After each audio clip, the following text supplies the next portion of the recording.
Hola amigos, ¿qué tal? Bueno, segunda parte del video de termotanques solares. Venimos de este video que fue el anterior. Dejo la plaquita como para que se identifique cuál fue. Algo que no nombré en el video pasado son los termotanques llamados Heatpipe, que no mezclan el agua o el líquido que calienta acá en el tubo, no se mezcla con el agua de consumo, digamos, o el agua de red, ¿no? Sino que se hace a través de este intercambiador de calor. Entonces se sumerge esto en el agua, o mejor dicho, entra en este tubito. Este sería el recipiente donde está el agua que vamos a usar. El líquido se calienta acá y transmite calor a través de esto, pero claro, no es tan eficiente como los de tubos de vacío directo, donde el agua entra por la boca del tubo, como vemos acá entra, y la misma agua que entra al tubo y se calienta es la que sube y va por las cañerías. Y también tenemos una diferencia de precio, ¿no? Los Heatpipe, la ventaja que tienen es que se pueden presurizar. Entonces, no necesitan ventilación, no necesitan ese caño subiendo, superando la altura del tanque. Se pueden poner con una altura superior, 2 pisos, 3 pisos, que el tanque esté arriba. Y también se pueden presurizar con una bomba presurizadora, justamente. Se puede utilizar con eso. Hay sistemas de climatización de piscinas que utilizan esto, pero de dudosa eficiencia, ya que la piscina requiere mucha energía y si bien estos aparatos la consiguen, es en un plazo bastante largo, ¿no? Más que nada por la capacidad, ya que como en otros videos justamente de climatización yo demuestro la relación entre temperatura y caudal. Entonces acá tenemos poca agua, mucha temperatura pero poca agua. Comparándolo con un termo común atmosférico, la diferencia es notoria, ¿no? 1840 contra 638 aproximadamente. Digamos que está en el triple. Este es un termo común, muy parecido al que yo tengo, es la misma marca incluso. Pero acá vemos la salida de ventilación. Esto sí o sí tiene que contar con una salida de ventilación. ¿Qué sería este cañito? Que en mi caso, esto representa el lugar donde yo estoy, ¿no? Tengo el tanque en un segundo piso, mientras que el termo está en el primer piso. Esto hace que el agua tenga más presión acá, por diferencia de altura, pero bueno, no es nada, es un piso. El tema es la ventilación, que tiene que superar el tanque. Entonces tuve que poner lo que mostré en el video anterior. Después tengo una derivación a 2 termotanques, uno para la cocina y uno para el baño. Y el nivel del agua del tanque, en cualquier caso, no tiene que ser superior a la ventilación. Ya sea que tengamos el tanque acá o tengamos el tanque más alto. No recomiendo ponerlo en un tercer piso esto, a menos que se haga algún, como tengo, lo mostré en el video anterior, algún rollito de manguera, 5 o 6 vueltas, como para alivianar un poco esa presión. Pero el problema lo vamos a tener con esta subida. Si bien todos recomiendan que esto sea no mayor a 15 centímetros y que el caño no sea superior a tanto, bueno, yo no tengo nada de eso, hace 13 años que está así y funciona. Ahora vamos a entrarnos en lo que es más convencional y en lo que casi todo el mundo podría tener o tiene, y es un tanque casi al lado del termotanque con una ventilación corta, siempre superando el nivel de agua del tanque, y una derivación, bueno, acá yo lo tengo a 2 termos porque esta es la conexión que tengo en mi caso, ¿no? Un termo, 2 termos y pileta del fondo directamente del termotanque.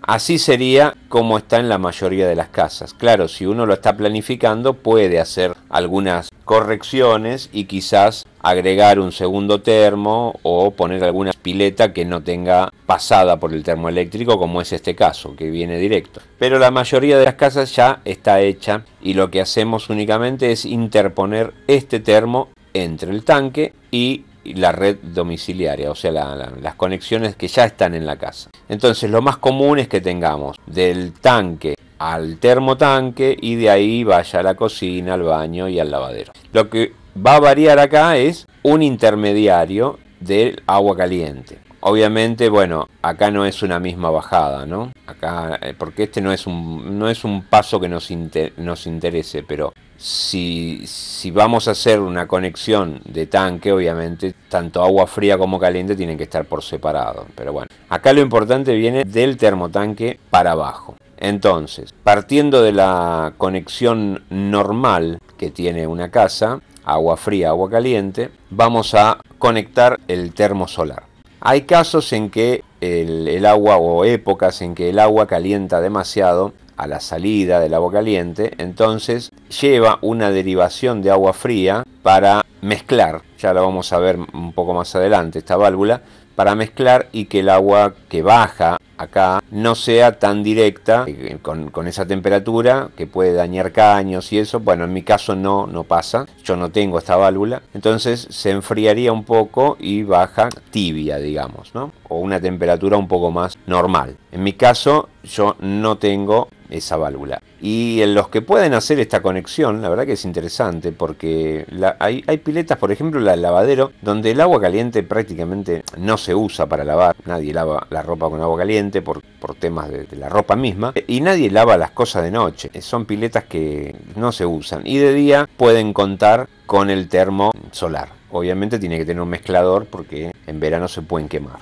Pero vamos a lo que nos compete, que es la diferencia de temperatura lograda con un termo y sin un termo. Como vimos en el video anterior, yo estuve haciendo algunas mediciones, era a principios de septiembre, no hacía frío, era un día bastante agradable, con 20 grados, y la temperatura del agua estaba en 18, todo esto lo pudimos ver en el video anterior. La temperatura que bajaba del termotanque solar era de 33, o sea que del tanque directamente venía en 18 grados, pero de acá en 33. Y el termoeléctrico, uno lo programa o lo regula, generalmente 43 grados es la temperatura agradable para bañar. Obviamente todo esto es general, digamos, ¿no? Está como generalizado, pero puede variar. Hay gente que le gusta tener el termo bien caliente a 60 grados, 55 grados, y cuando abre la ducha sacar un poquito de agua caliente y un poquito de agua fría. Entonces dura más el tanque porque se bañan más tiempo. Bueno, cuestiones de cada uno. Obviamente si acá vamos a llevarlo a 60 grados, el gasto energético va a ser otro, porque depende de lo que nos dure el agua. Si tenemos un termo muy chico, quizás tengamos que calentarlo más. Pero si tenemos un termo de más de 120 litros, me parece que calentar el agua para después enfriarla es un despropósito, porque nadie gasta más de 120 litros en una ducha. Entonces, tomando en cuenta que una temperatura agradable, mezclada o no, son 43 grados, no vamos a basar en esto. Y acá donde entra lo que a mí me gusta, que es hacer números. Acá tenemos la temperatura ambiente, la temperatura del agua fría, la temperatura del termo solar y la temperatura del termoeléctrico con la que finalmente nos vamos a bañar. Tenemos una diferencia entre el agua fría y el termo solar de 25 grados. Si el termotanque es de 120 litros, vamos a necesitar unas 3000 calorías. Recuerden que la fórmula de calorimetría, como ya lo expliqué en muchos videos de piscinas, es esta. Número más, número menos. Si la buscan en internet puede ser que la vean en grados Kelvin, porque en física se usa Kelvin, no importa. Es esto. En definitiva termina siendo esto. Esas 3000 kilocalorías, teniendo en cuenta que una kilocaloría son 1.16 watts, vamos a necesitar 3480 watts o 3,48 kilowatts para poner este termotanque en 43 grados, con un agua que entró a 18. Ahora bien, si ponemos el termotanque solar en el medio, vamos a tener una diferencia de 10 grados. Porque si entró en 33 y la queremos llevar a 43, aunque ya en 33, si no somos muy exigentes, nos podemos bañar. Pero depende de la época. Entonces, estos 10 grados, 120 litros, vamos a necesitar 1200 kilocalorías. Lo que nos da un consumo energético de 1,39 kilowatts. Entonces, tenemos un 60% menos de consumo. O si lo queremos ver de la otra forma, sin termosolar vamos a tener un 150% más de consumo eléctrico. Obviamente, si Yo porque tengo todo eléctrico, pero si tenemos un termo a gas, se mide con otras unidades, pero las diferencias son más o menos lo mismo.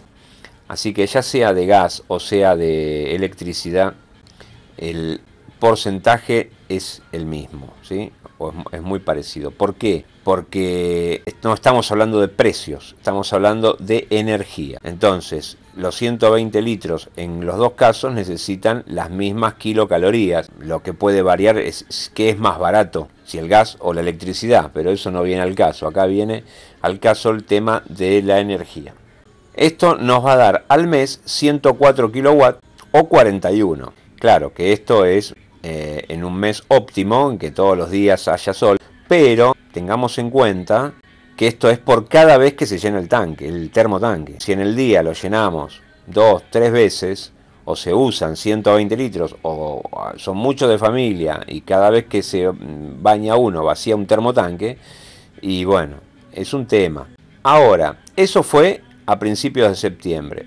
Si nos vamos a una época un poco más invernal, yo esto no lo tengo en el video, pero sí lo tengo probado. En su momento hice pruebas en invierno y el agua a una temperatura ambiente de 10 grados, estamos hablando de un día de sol, obviamente, un día nublado, esto no va a funcionar. Una temperatura de 10 grados, el agua del tanque viene a 7 grados. ¿Por qué viene más fría? Bueno, porque a la noche la temperatura, si en el día hizo 10, a la noche hizo 0. Entonces la inercia térmica del agua también quiso llegar a 0, el tanque, pero bueno, como está son muchos litros, le cuesta. Y calculamos que al mediodía ya va a estar más cerca de los 10 grados, aunque nunca va a llegar a ser un tanque de agua, sí que el equilibrio térmico tiende a que todo se ponga de la misma temperatura, ¿no? Bueno, en fin, cuestiones de la física. Con una temperatura ambiente de 10 grados, el agua del tanque va a estar en 7. Y también obviamente esto depende de la zona de cada uno. Yo vivo en una ciudad, como decía la canción. El termotanque solar, el agua va a seguir estando muy cerca de los 30 grados, porque si bien hace más frío, al ser tubos de vacío, no se entera de que hace más frío. Sí puede hacer un sol un poco más tenue por el ángulo y puede ser que tenga menos horas de sol. Por eso baja también un poco, ¿no? Teníamos 33 en otro caso, y un día de invierno la temperatura ronda los 30 grados adentro del tanque. Es frío. Para bañarse es frío. Para una piscina en verano puede estar bien, pero para bañarse en invierno no. El agua del termotanque, que está aislado en su tanque y los tubos son de vacío, o sea, no se enteran de lo que está pasando afuera, más allá del sol que calienta, por la película esa que tiene, no se enteran si hay viento o de qué temperatura estamos hablando en el ambiente. Y lo que no varía en este caso es la temperatura con la que nos gusta bañarnos, 43 grados. Pero ahora vamos a ver que tenemos mayor diferencia o mayor delta entre 43 y 7. Y acá tenemos 36. Los 120 litros del termotanque ahora tienen que elevar 36 grados, lo que es un montón. Metiendo agua a 7, el termotanque tiene que consumir 4.320 kilocalorías. Si hilamos fino, obviamente, por ahí dice, no, pero bueno, el termotanque yo lo tengo adentro de casa y adentro de casa tengo 23 grados, 22 grados. Con el mismo principio de que arriba del techo el agua se va a enfriar a la noche, adentro de mi casa eso no pasa. Bueno, está bien. Puede ser para la primer calentada que esté un poco más cerca de estos 43, pero a medida que gastamos esa primer calentada, el agua que ya empieza a entrar va a venir a 7 grados. Calentada más o calentada menos, estamos hablando de lo mismo.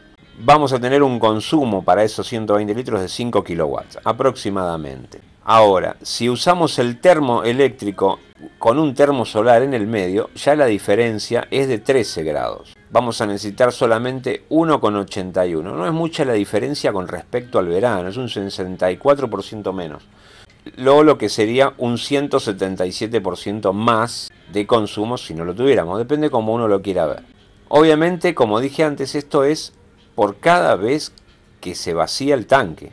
el termotanque. Si lo hacemos durante las horas de sol y adecuamos el consumo, digo, tenemos una casa solar, adecuemos el consumo para ser más eficiente todo, y bueno, habrá que bañarse de día. Ahora, si es una casa donde de día no hay nadie, esta diferencia no la vamos a notar, porque a la noche vamos a tener los 130, los 150 o los 200 litros que almacenamos durante el día en el termotanque solar, y vamos a lograr que al ducharnos por la noche ingresen esos litros que ya sufrieron un poco de desgaste, porque no está envuelto en vacío el termotanque, tiene un aislante, una espuma, qué sé yo, que bueno, con un ambiente muy frío ya se degradó, ya no va a estar a 30, estará a 25, pero va a ser mejor que 7, sí, está bien, pero ya no le vamos a sacar tanto el jugo.